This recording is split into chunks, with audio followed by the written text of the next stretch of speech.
आज आपण उभे आहोत सरत्या वर्षाच्या उंबरठ्यावर. एक वर्ष मागे सोडताना आणि एका नव्या वर्षाचे स्वागत करताना सरते वर्ष आपल्या आयुष्यातून शांतपणे निघून जात आहे. पण मागे ठेवून जात आहे अनेक आठवणी, अनेक अनुभव आणि काही न बोललेल्या भावना. नमस्कार, मी आपला अमित कोळेकर आणि आपण ऐकत आहात तरुण भारत पॉडकास्ट. आजचा आपला विषय आहे सरत्या वर्षाशी मनाचा संवाद. या वर्षात आपण हसलो, रडलो, जिंकलोही आणि हरलोही. काही नाती अधिक घट्ट झाली तर काही अंतरावर गेली. कुटुंबात, समाजात, कार्यालयात किंवा व्यवसायात काही प्रसंग असे घडले ज्यांनी आपले मन अस्वस्थ केले. काही शब्द मनात खोलवर रुतून बसले. काही प्रसंग वारंवार डोळ्यासमोर उभे राहिले. या सगळ्या अनुभवातून आपण एक गोष्ट नक्की शिकलो: प्रत्येक गोष्ट मनावर घेणे आपल्या हातात नसते, पण ती गोष्ट मनात किती काळ ठेवायची हे मात्र आपल्या हातातच असते.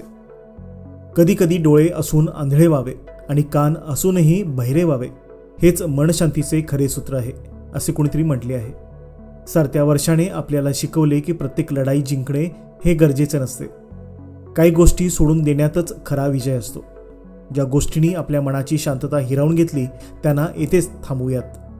या वर्षाबरोबरच तो राग, ती नाराजी, तो कटू अनुभव मागे ठेवून देऊयात. मित्रांनो, मनाची शुद्धता म्हणजे भूतकाळाचे ओझे नव्या वर्षात न आणणे. स्वच्छ मन नव्या सुरुवातीसाठी सर्वात सुंदर भेट असू शकते. म्हणूनच आजचा आपला एक छोटासा संकल्प: काही प्रसंगी ऐकूनही न ऐकल्यासारखे वागायचे आणि पाहूनही न पाहिल्यासारखे करायचे. मनशांतीला प्राधान्य द्यायचे आणि स्वतःशी प्रामाणिक करायचे. सरते वर्ष आपल्याला जे शिकून गेले त्याबद्दल आपण कृतज्ञ राहूया आणि येणाऱ्या वर्षात स्वच्छ मनाने, नव्या आशेने पाऊल टाकूयात.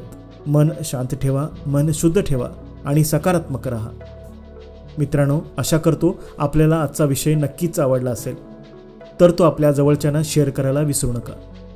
जाता जाता आपल्या सर्वांना माझ्याकडून नववर्षाच्या हार्दिक शुभेच्छा.